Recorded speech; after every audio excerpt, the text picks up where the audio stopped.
Inciso 43. A lei considerará crimes inafiançáveis e insuscetíveis de graça ou anistia a prática da tortura, o tráfico ilícito de entorpecentes e drogas afins, o terrorismo e os definidos como crimes hediondos, por eles respondendo os mandantes, os executores e os que, podendo evitá-los, se omitirem. Inciso 44. Constitui crime inafiançável e imprescritível a ação de grupos armados, civis ou militares, contra a ordem constitucional e o Estado democrático. Inciso 45. Nenhuma pena passará da pessoa do condenado, podendo a obrigação de reparar o dano e a decretação do perdimento de bens ser, nos termos da lei, estendidas aos sucessores e contra eles executadas, até o limite do valor do patrimônio transferido. Inciso 46. A lei regulará a individualização da pena e adotará, entre outras, as seguintes: a. Privação ou restrição da liberdade. B. Perda de bens. C. Multa. D. Prestação social alternativa. E. Suspensão ou interdição de direitos. Inciso 47. Não haverá penas: a. De morte, salvo em caso de guerra declarada, nos termos do artigo 84, inciso 19. B. De caráter perpétuo. C. De trabalhos forçados. D. De banimento. E. Cruéis. Inciso 48. A pena será cumprida em estabelecimentos distintos, de acordo com a natureza do delito, a idade e o sexo do apenado. Inciso 49. É assegurado aos presos o respeito à integridade física e moral. Inciso 50. Às presidiárias serão asseguradas condições para que possam permanecer com seus filhos durante o período de amamentação. Inciso 51. Nenhum brasileiro será extraditado, salvo o naturalizado, em caso de crime comum, praticado antes da naturalização, ou de comprovado envolvimento em tráfico ilícito de entorpecentes e drogas afins, na forma da lei. Inciso 52. Não será concedida extradição de estrangeiro por crime político ou de opinião. Inciso 53. Ninguém será processado nem sentenciado senão pela autoridade competente. Inciso 54. Ninguém será privado da liberdade ou de seus bens sem o devido processo legal. Inciso 55. Aos litigantes, em processo judicial ou administrativo, e aos acusados em geral são assegurados o contraditório e ampla defesa, com os meios e recursos a ela inerentes. Inciso 56. São inadmissíveis, no processo, as provas obtidas por meios ilícitos. Inciso 57. Ninguém será considerado culpado até o trânsito em julgado de sentença penal condenatória. Inciso 58.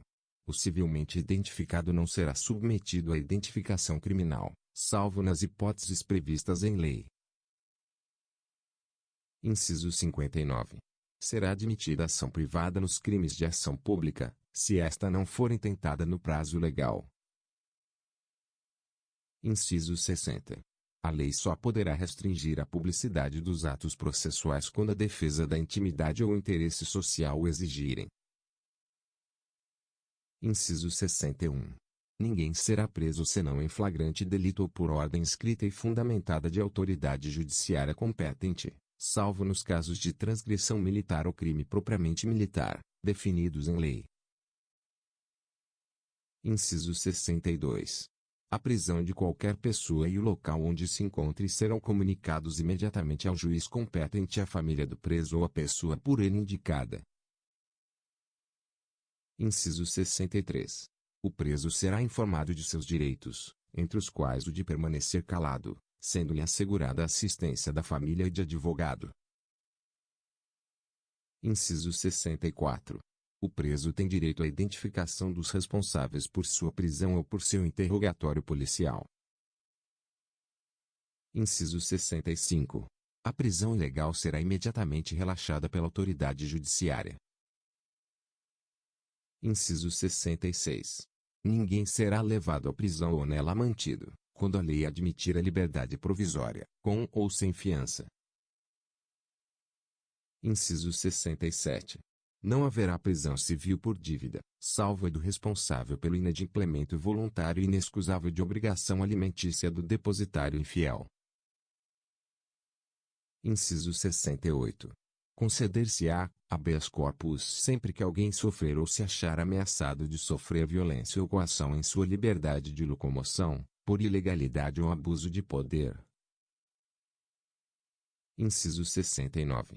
Conceder-se-á mandado de segurança para proteger direito líquido e certo, não amparado por habeas corpus ou habeas data, quando o responsável pela ilegalidade ou abuso de poder for autoridade pública ou agente de pessoa jurídica no exercício de atribuições do poder público. Inciso 70. O mandado de segurança coletivo pode ser impetrado por a. Partido político com representação no Congresso Nacional. b. Organização sindical, entidade de classe ou associação legalmente constituída em funcionamento há pelo menos um ano, em defesa dos interesses de seus membros ou associados. Inciso 71. Conceder-se-á mandado de injunção sempre que a falta de norma regulamentadora torne inviável o exercício dos direitos e liberdades constitucionais e das prerrogativas inerentes à nacionalidade, à soberania e à cidadania. Inciso 72. Conceder-se-á habeas data a. Para assegurar o conhecimento de informações relativas à pessoa do impetrante, constantes de registros ou bancos de dados de entidades governamentais ou de caráter público. b. Para retificação de dados, quando não se prefira fazê-lo por processo sigiloso, judicial ou administrativo. Inciso 73.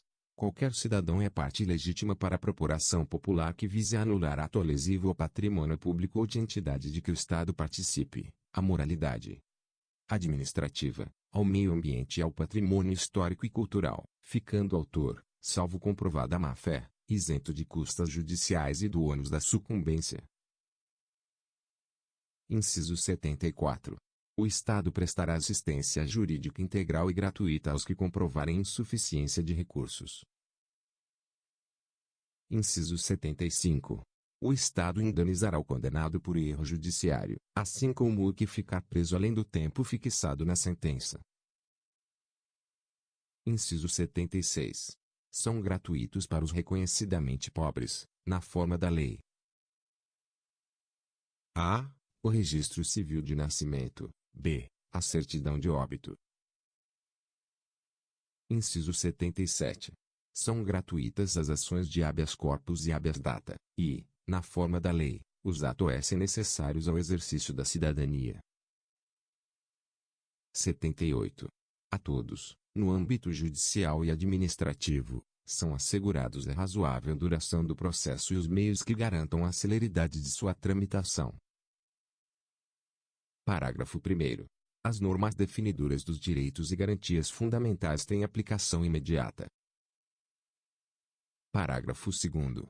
Os direitos e garantias expressos nesta Constituição não excluem outros decorrentes do regime e dos princípios por ela adotados, ou dos tratados internacionais em que a República Federativa do Brasil seja parte. Parágrafo 3º. Os tratados e convenções internacionais sobre direitos humanos que forem aprovados, em cada casa do Congresso Nacional, em 2 turnos, por 3/5 dos votos dos respectivos membros, serão equivalentes às emendas constitucionais. Parágrafo 4º. O Brasil se submete à jurisdição de Tribunal Penal Internacional a cuja criação tenha manifestado adesão,